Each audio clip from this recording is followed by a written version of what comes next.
evening, everyone, and welcome to another edition of Let's Talk About It. This is Susan Johnson, and I'm here with my co-host, Dennis O'Brien.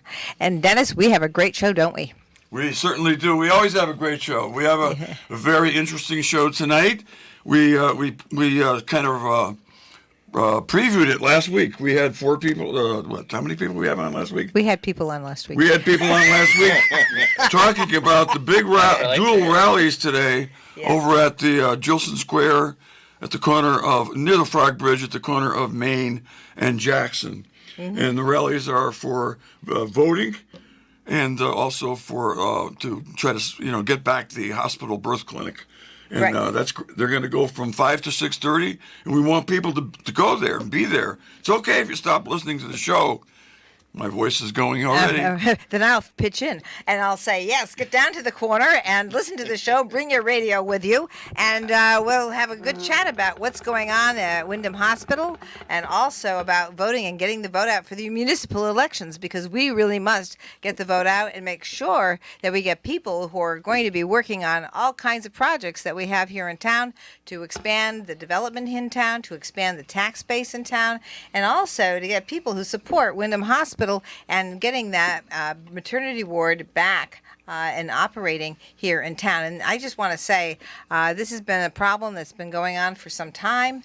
And as a former chairman of the Public Health Committee, it was something that I understood, but they waited until after I was no longer the chair of the Public Health Committee to go and get rid of the critical care unit back in the 2015 time. Well, we fought them, didn't we? Yes, we did. And we got together, we fought them, and we kept our hospital open. Yep. But still, because we lost the critical care unit, we also got doctors to say, hey, I'm not going to be here because maybe my medical malpractice insurance will go up without a critical care unit at Windham Community Hospital. So here we are today, fast forward 2021, and they have slowly gotten rid of the maternity ward there, and now we've got to bring it back. And we've got people here that are going to be demonstrating, and we've got to introduce our guests. Yeah, we got Rodney Alexander. He's been a guest on this show a few times now. A few times, and Rodney is also, by the way, he's running on the Democratic line to replace me,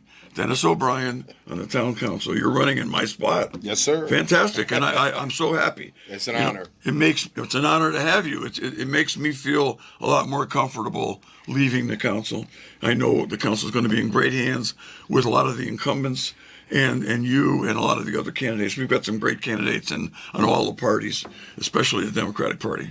All right. I'm plug for those Democrats. But anyway, we have Anna Maria LaChance, who is from Eastern Connecticut State University. Anna Maria, are you a student? I know you're getting your doctorate, or you have your doctorate? I actually just defended my PhD at UConn last week, so I am now Dr. Anna Maria LaChance. Well, you're always called Dr. LaChance by my friend James. Yeah, but now it's accurate as of last Thursday. Okay, James has been calling you Doc for quite a while. Yeah, he's very excited, and I'm very excited. Well, that's congratulations. And what is your doctorate in? Chemical engineering, so not that kind of doctor, but definitely an engineering field. You told me you were a doctor in social work or something like that. Oh, no, chemical engineering. Although I'm very passionate about social issues. Yeah. I've been an activist in town for a couple of years now, although it really kicked off after last summer. Yeah.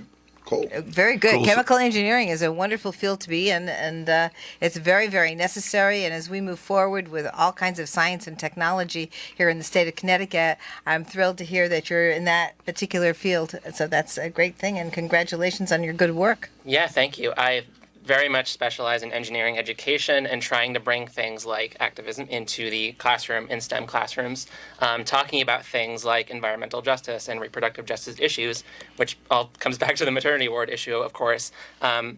Ever since I met these nice, lovely ladies a few weeks ago, I've been helping them behind the scenes and in rallies today, 5 to 6, for example, come to help promote their cause, bring more attention to the issue, get more people to sign the petition. Actually, it's 5 to 6:30, folks. 5 to 6:30. But you know what? You can get over there right now. We won't be offended. You can get over there right now, and they're forming up. And it's right at the corner, the same typical corner where lots of rallies take place, right near the Frog Bridge on the Gilson Square area. And we're hoping you attend. Susan and I are going to head over there at 5:55 when our show ends. But, we urge you to get over there ASAP.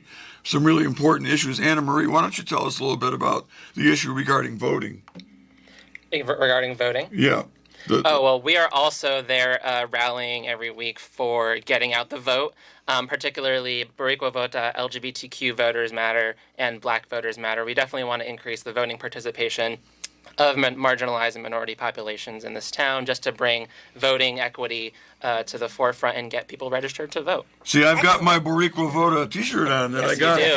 Yes, you do. This is a movement that started around 3 or 4 years ago, right, Rodney? And James. that's right. And we all been Mr. together. James Flores. We've all been together. Leah Rawls is a big part of it as well. And AACP, Rodney, first vice president, and Leah Rawls, the president. And we have been demonstrating for quite a while, and now we're expanding it. We started out as Boricua Vota and Black Votes Matter. Or something, Black votes matter. Try say that 10 times fast. It is important for people to get out and vote. A lot of people are still under the misconception that their vote does not matter. We do not want a repeat of what happened with Trump, plain and simple. Everybody's vote matters. You may think it does not, but I'm telling you, as somebody who's been voting for, it seems like almost forever. I'm telling my age. But it's true. Your vote does matter. If you need help to register to vote, please contact us. Contact the NAACP at the Wyndham Willimantic branch. We will be more than happy to help with you with this. I'm also the first vice president of the Wyndham Willimantic branch. Our President Leah Rawls, myself, our entire executive committee and branch pushes voting registration hard. And this coming election this fall is huge, because this is how we can get fresh blood in to continue to make better and more changes to not only for this community, but for the state. Let me just add to that, because one of the things I did when I was a municipal elected official, and I realized at the time that, and I still realize today, that our elected municipal officials have the most impact on our lives. Like, you could be the state or you could be the federal, but the municipal elected officials, they dictate what goes on in the town and how your lives are impacted. They tell what type of water you're going to be drinking, how your roads are going to be, how your schools are going to be. All these things are so important because and they are maybe the springboard to higher elected office. But they really do dictate what and how your life will be. So it's very important to be active and run for office. Make sure you're registered to vote for the people. If you don't want to run, then make sure that you're out there helping somebody else get elected, that will help with all the things that the local municipality has to deal with. And let me just add one more thing about that, because we are in a very different type of municipality here in Wyndham. We have a couple of taxing districts. We have 3 different types of police. We have volunteer firefighters and paid firefighters. We have a large, different, very diverse school population here. We do a lot of things here. We serve our region. We serve the region of the entire area. We serve the state through the university system and the VOTEC system. We are here providing for everybody in the state and in the region. And we really need to make sure everybody understands the difficulty that people will have to go through as an elected municipal official. So just think about that and think about how important it is, and it's going to have the biggest impact on your life. I can add something too. We have also been expanding this cause to also LGBTQ voters matter. As a transgender woman who's plugged into her community, what I see is a lot of younger queer people thinking about politics at the national or international stage, and they don't really realize how much local politics matter and how much voting in local elections matter. They really only care about elections once every 4 years or whatever.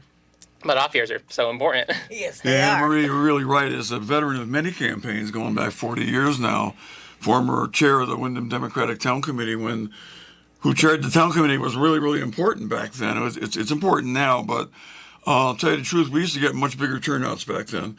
And the turnouts are much lower now than they used to be. Folks, we need people to turn out in November. We want the best people to win, and we want the people to vote and make sure they choose the best candidates. And the election is November 2nd. And, we're, as Anna Marie pointed out, a lot of people just think about the presidential or the gubernatorial race. That's every 4 years each time. And you know what? We have a municipal election every 2 years. And Susan said it very well. The municipal officials are really important because they're the people. They're the ones that are closest to the people. Yes, they are. Okay. So true. And don't forget, the rally is ongoing right now over at the Gilson Square, right near the Frog Bridge. We're talking about getting people out to vote, Boricua Vota, and so on. And we're talking about the hospital working together. The rally is going to go till 6:30. But everybody, the people that are over there now would love to see you there right now. Absolutely. So it's okay if you leave the show. I mean, we've been doing this for 18 years. We can stand it. In fact, one of the reasons why the rally is going till 6:30, I have complained to some of the organizers. They said, "Why are you always doing it during our shows?" I said, "So that's why they extended it to 6:30 so we could get there." All right. We And appreciate others your can get there. support. Thank you so much, Anna Maria. We appreciate having you on the show, and we appreciate your input. Fantastic. Yeah, thanks. One last thing I can add. We're there. We have a physical petition that you can go ahead and sign. That'll really help. That gets sent to concomment at CD. That's probably the wrong email, but it gets sent to Connecticut, where you can go and help bring the maternity award back. And what we're also doing is we're collecting testimonials from mothers and people who have given birth about their experiences, going to Windham Hospital and getting the support that they needed when it was still open, and also especially experiences where the baby might not have made it. And that's what we are experiencing now and what we could continue to experience in the future if the hospital maternity ward doesn't reopen. Yes, I would have. Oh, Yeah. sorry. No, I was just going to say plenty of situations could potentially happen and probably have happened already. Very scary. Yes, it Yeah. is very scary, and I just want to add that one of the things that happened when they started to decrease services at Windham Hospital, and they got rid of the critical care unit, as I just mentioned, one of the things that happened is I think that we need to really take a look at. We had wonderful rallies here. We had participation everywhere, and we looked at the Office of OCA, Healthcare Access, and we asked them for help, and they said they couldn't help. Office of Healthcare Access. So they let the critical care unit go to a progressive care unit, which was downsized, which is why we're in the situation we're in now.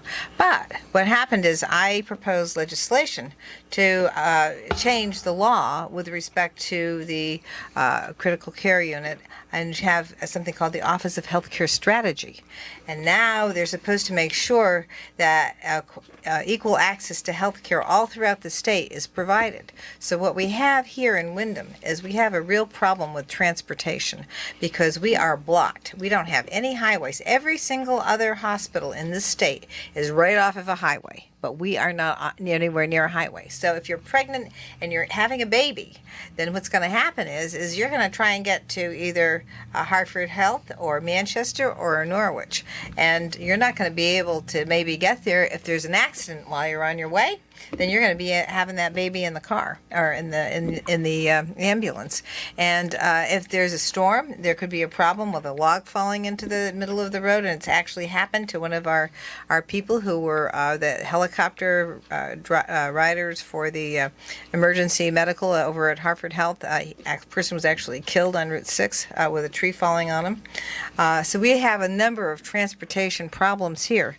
Getting people to and from the hospital, either out of town, is a very, very, very difficult circumstance. This is something that has to be brought up over and over again. And when we now have the Office of Healthcare Strategy, which I was thrilled to be able to do with former Lieutenant Governor Nancy Wyman and a number of other people, my co-chair, former Senator Terry Giarratana, who did actually end up going to work for the Office of Healthcare Strategy, and also working with now the Speaker of the House, Matt Ritter, Representative Ritter. We all worked to create this Office of Healthcare Strategy. And it's something that, because of that work, I was encouraged by the director of Medicaid Services, who is now leaving us, Kate McAvoy, but to go to a national program called Milbank Foundation to talk about what we've been doing here in the state of Connecticut to try and make sure equal access to health care is available to all people. So we're going to try and hold them to the law that we got passed right after the critical care unit was shut or constricted. So just, I don't mean to digress, but. Well, we wanted to, we're definitely going to, if you guys go to the rally, that's what we're going to talk about. We're going to talk about the whole history of this thing, because we were involved in it from the get-go in terms of fighting against what happened last time.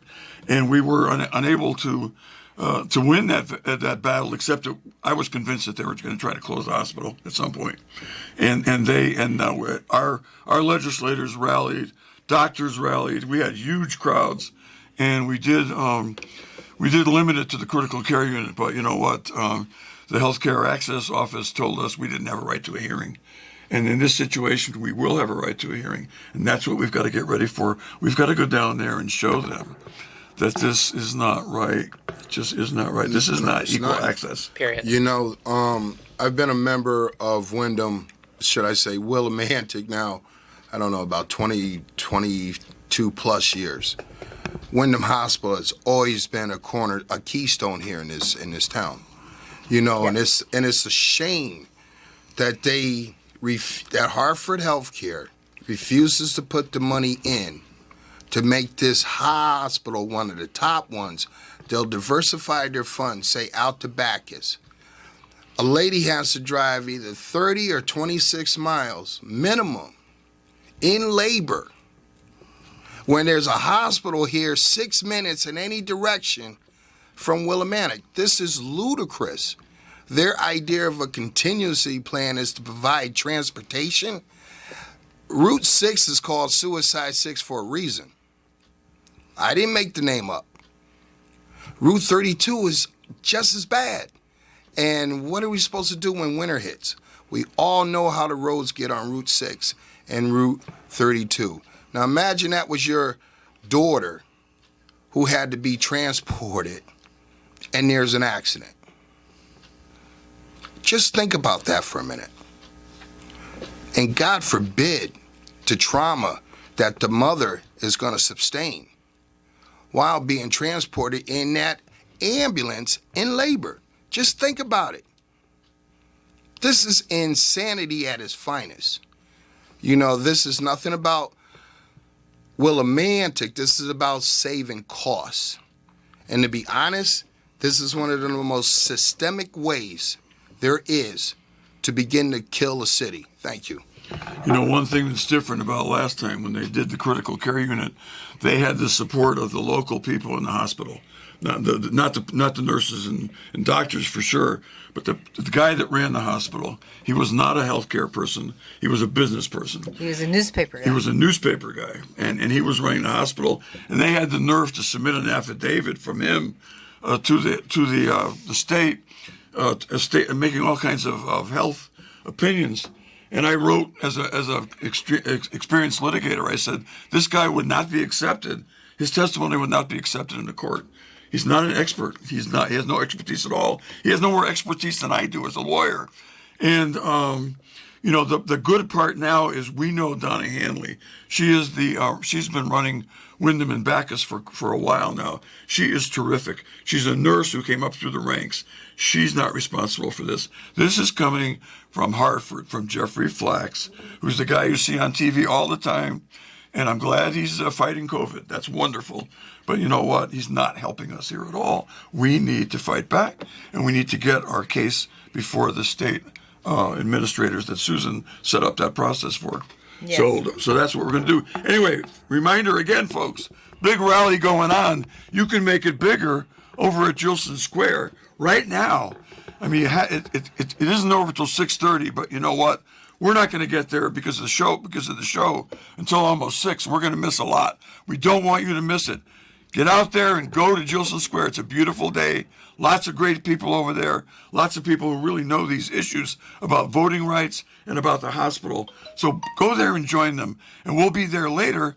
And if you heard us on the radio and you went over there because we reminded you, please come up to us and let us know. Yes, please do. I mean, we want to be able to connect with people, and we need to know what your ideas are about this situation. And these are things that we'll be putting together, and you can come and provide the testimony to Office of Healthcare Strategy. And having the petition is wonderful because it really shows the interest. And now it's my understanding the petition is bringing in people not just from Windham, but from the region. And of course, Windham is a regional hospital, and we need to make sure the region participates in this discussion as well. So I think that this is really, really important, especially given the lack of transportation we have in this area, especially given the populations we have here. We have a large minority population and a large situation where we have people who have, we have so many people in this area that are on Medicare and Medicaid that Congressman Joe Courtney was able to make this hospital into a Medicare hospital. So that means that we get a higher percentage reimbursement at Windham Hospital from the federal government when we have Medicare and Medicaid than we would or than other hospitals do ordinarily. So thank you to Congressman Courtney for making this into a Medicare hospital and making sure that once Congressman Courtney did that, Hartford Health couldn't come back and say, oh, you're running in the red. No, we've been running in the black ever since Congressman Courtney made this into a Medicare hospital. So that's another aspect of this situation that we need to be able to rally around and support the fact that people do appreciate the fact that this hospital is here and is absolutely necessary, and it's been here for years and years. And it's not like the population has dwindled. It's not like these things have changed that much. We have had more technology and added to healthcare access, but they can do that here. And in fact, one of the times when hospital, it was really a positive step because what they did is they connected people right here in town with their computer systems. So if you had an accident, for example, and you had an injury where you had your head hit, you could have a neurological examination done by a doctor in Hartford through the computer system and the technology that we have here. That was a positive thing. We had a show on that at one time. And then, and so that was positive. But then when they started constricting and getting rid of the critical care unit, that's when we started to see real problems, and that's when that David Whitehead, who was a newspaper guy, was put in charge by Elliot Joseph, who was the CEO of Hartford Health. Anna Maria, why don't you remind our listeners about what's going on over at the Gilson Square right now? Of course, yeah. So we're getting people fired up about this maternity care issue. It's really important. It's a big reproductive justice and environmental justice issue that everyone can get fired up about.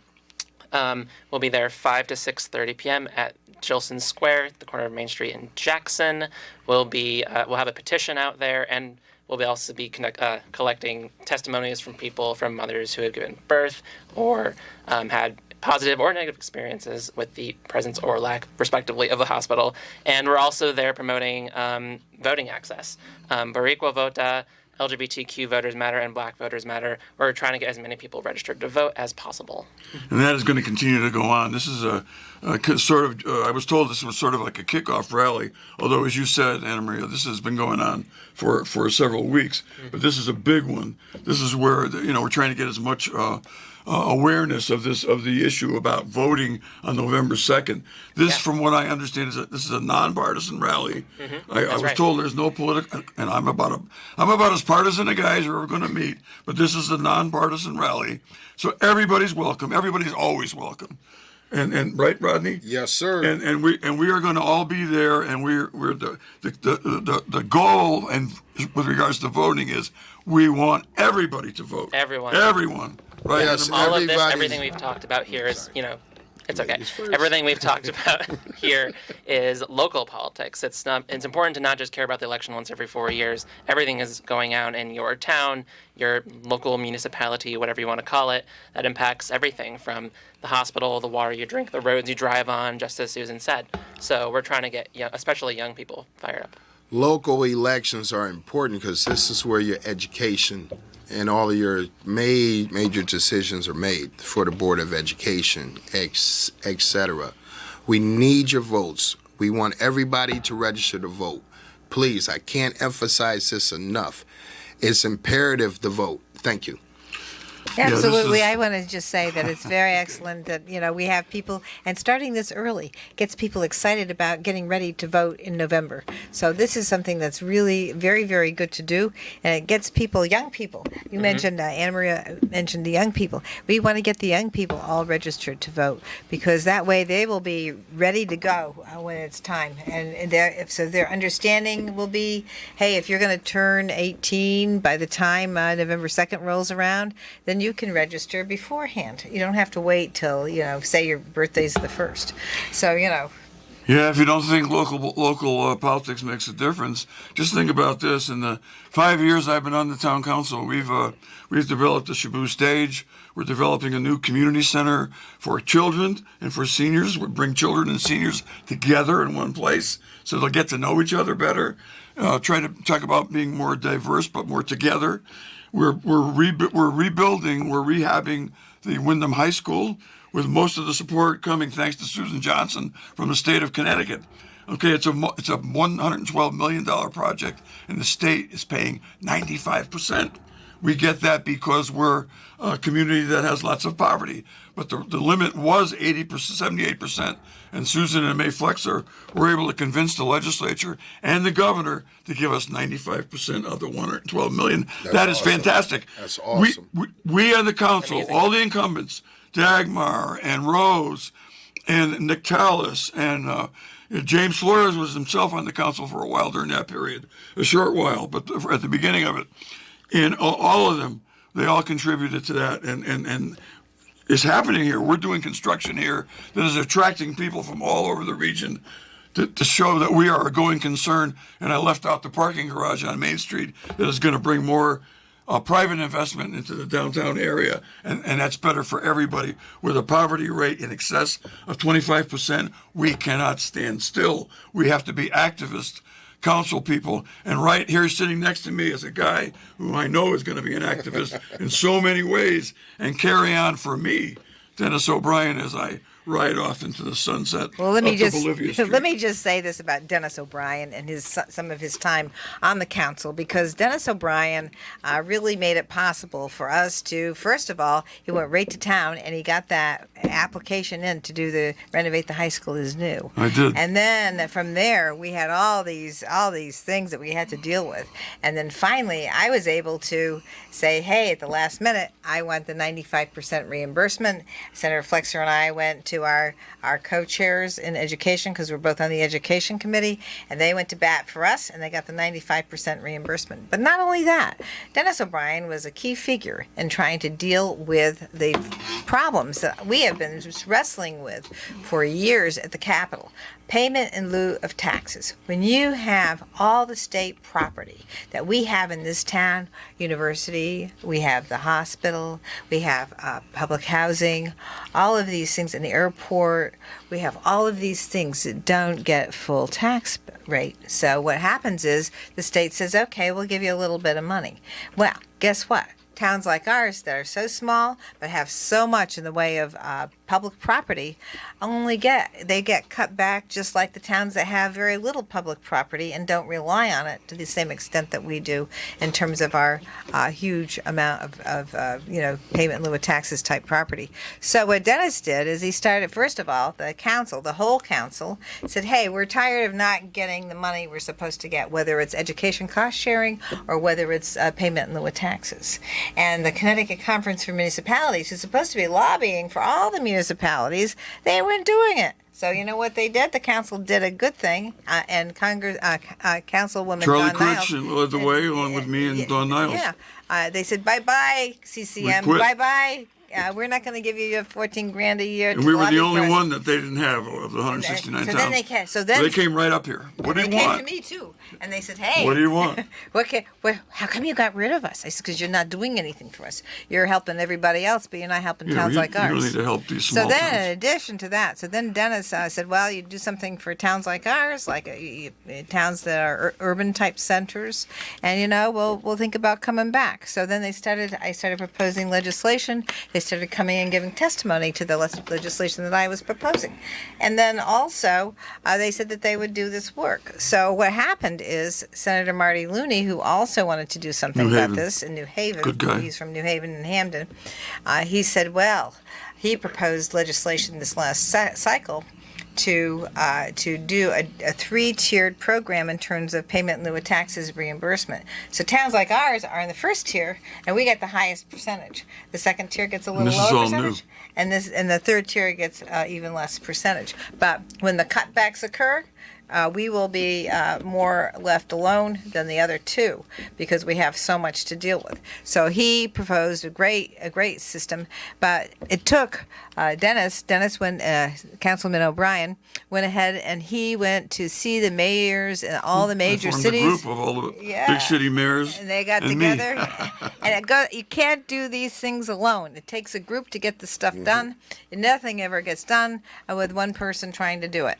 But if you can get that person to get everybody else together to support it, that is something that happens. So because of Councilman O'Brien organizing the groups here on the council and all over the state, we got some legislation passed that we've been trying to deal with for years. Gee, maybe I should run again. No, I'm going to run away. I'm going to let this guy take over. He's going to carry the ball. I may still continue to meet with those mayors, though, if they let me. Yeah. Because I know the mayors of Hartford, New Haven, New Britain, all over the state, Waterbury. New London, Waterbury, and we work together real well because we have problems that are much more similar to the problems in Waterbury, New Britain, Hartford, and New London than we do with the towns that surround us here. So we needed to work together with them. They weren't working together. We started working together, and all of a sudden things started happening. So this is something that you can do with local elections. This is all. These people that worked on this with me, Dawn and Charlie and James and Dagmar and Rose and everybody else, all local elected officials, and Rodney, I'm going to be so pleased to be there the night you are sworn in as my replacement. You're going to love it. You're going to work hard, and you're going to continue on Wyndham's upward rise. Well, thank you, Dennis. That's why this Wyndham Hospital thing is a major concern of mine. Because of the fact I just can't fathom a hospital without OBGYN services. I've never heard of that. I am 64 years old, and I've never heard of that until recently. It was brought to the attention of the Wyndham Willimantic branch of the NAACP. We are very concerned on this. We are in the process of setting up new conversations because we want to get this reversed. As running for councilman this election, getting OBGYN services back here is a major concern of mine because I think it's ludicrous. This was about a dollar bill. Nobody cares about a human life anymore. And there's something wrong with this logic. We as a community have a right. We need to speak up more. That's why we need you to get out there and vote, so people like myself and the others who are running can get in there and get the changes this community deserves. And what should they do right this minute, Rodney? Go down to the corner and join the rally. Yeah. Jilson Square. Come on down, folks. Come on down. We're glad to see you there. Susan and I, Anna Marie and Rodney would be glad to see you all there. Please come down. Everybody's welcome. I think I'll head there now. Dennis? All right, very good segue here. Absolutely, yeah. Come on down. 5 to we'll be there until 6:30 p.m. at You got to be there till Square. 6:30. I was promised. It's like Mr. James Flores always says, only the people can save the people. All of this that we're talking about here, it's only, local politics. Just people. Just people coming raising attention together to and the working issue. for a common goal. That's why I had to turn off my phone because James called. He forgot I'm on the air. Of course. Yeah, well, he So passionate. assigned you here, and he assigned Anna Marie here. And this is the second straight week we've been talking about these rallies. We hope it made a difference. So, folks, we want to see you over there. Please come to Yeah, definitely Jillson Square. go. We'll be there with resources to get people registered to vote, promoting Boricua Voters Matter, Black Voters Matter, and LGBTQ Voters Matter. And also, of course, the maternity ward issue. Very big, very important. We'll have a petition. We're collecting testimonies from mothers. And if you really can't make it to the rally, you can find us on Facebook at Wyndham United to Save Our Healthcare. But ideally, go to the rally. Well, you'll have fun. Yeah, a lot of fun. Great day for it. You can Okay, sign up thank you also so much, for Anna Marie. Google notifications about the things. Yes. So that's something I wondered what had happened because I was getting all these notifications and then, but I guess they sent everything to Google and I found that out last week. So, Yep. So now I'm getting the notifications again. So this is another way that you can find out what the group is doing to try and bring back the maternity ward at Wyndham Hospital. Of course, the maternity services are being provided at this point in time and by and large by Generations, which is right across the street from the hospital, and that is another thing that we have with respect to making sure services are provided. And Arvind Shah, who is the executive director, is making sure that is good. Thank you, Anna Maria. Thank you, Anna so Maria. much. Anna Maria Yeah, is you have to come making back her and be with exit. us. Yes. That's And going Dr. to- Anna Marie. But thank you. I'm kidding. I'm just Anna. I'm But always going to congratulate Well, that's you what I again was on your- told. on Now I your, know. getting Tell your- James, doctor, I'll be over there in a few. okay. Yeah. Thank you so much. And thank you so much for having me on the show. Great Okay, to have great. you. Thank you so much. Appreciate it. Okay, nice to meet you and nice to have you on the show. And, I don't know if I said it on the show, but I mean, as you can tell, folks, if you're regular listeners or even not, I'm having trouble with my vocal cords and I'm going to have surgery. And I'm looking forward to it. And, it could be that Susan may have to handle the show alone. Well, you never I know. think she can do it. We'll have people. We'll. You'll have guests, always guests. We always have a guest. We'll always have Rupar. And we have Rupar, and we're going to be here. And, when you have the surgery, I'm glad that you went to the doctor, Dennis. It's a very good thing. And it'll be great to get rid of that noise. Well, I wouldn't have gone without you, Susan. You're my healthcare advisor. Yes, well. Right at home. I've done it again. That's right, you've done it again. But anyway, I just wanted to mention again, Boricua Vota, it's been around for a few years. And you know what? It might have been. Yes, it has. It might have been before my last election, which was 4 years ago. I'm not sure. But I remember going out to, North Wyndham there, where Mr. Aponte has his store. And we were out there dancing and a lot of Facebook photos, as is always the case. I'm sorry, folks. But anyway, we are here today promoting big rallies over at the Jillson Square for voting rights and for urging people to vote in the local election on November 2nd, and also urging people to support trying to bring back the birthing clinic, the birthing facility to Wyndham Hospital. So if you got time and it's beautiful weather, drop down to Jillson Square and we'd love to meet you and talk to you about these issues. And there's lots of other folks who will be over there as well, including Anna, who just left, and Rodney, of course, will be there. He's being summoned, but he's going to stick it out till the end here, I guess. But that's cool. Anyway, Rodney, you are exciting situation for you, running for the town council for the first time. Yes. And it is. I'm going to be sitting down with you and talking about the experience I've had. It's not in terms of serving, but in terms of running and the campaigning and whatnot. But I'll tell you what, being involved in the Boricua Vota movement, which includes Black Lives Matter and also LGBTQ folks, and James mentioned Native Americans as well. Yep. And we're talking about everybody to get them out to vote. Voting is a good thing. When I vote, I still get a tinkle down my spine that I'm doing the right thing. I'm doing something that I, as a citizen, that I should be doing. It just amazes me, even today, even everything that we just went through with Donald Trump, and the great lie, that people still think their votes don't matter. This is why he's screaming, because he saw firsthand how things can change when people use their rights to vote. And this is huge. We need you to register to vote. We need you to get out there and vote. Everybody's voice is your vote. We need this to continue to make changes to improve things here, and not only in our town, but throughout the state, throughout the United States as a whole. It starts with our communities. It starts with our local elections. This is how change starts. We start here and we move up. That's right. You know, what happens here is in Connecticut, we are very lucky because we have good access to voting here. We don't have people trying to stop people from voting here. Right. And we are working on trying to expand access to voting as well. So making sure that you're registered. We have a lot of different things that people can do to make sure they get access to the polling places. If you're not well, then you can apply for an absentee ballot, but you have to have the application first. If you are, you know, like I said before, if you're just turning 18, then you'll be able to register before, as long as you're 18 on the day that you've had voting.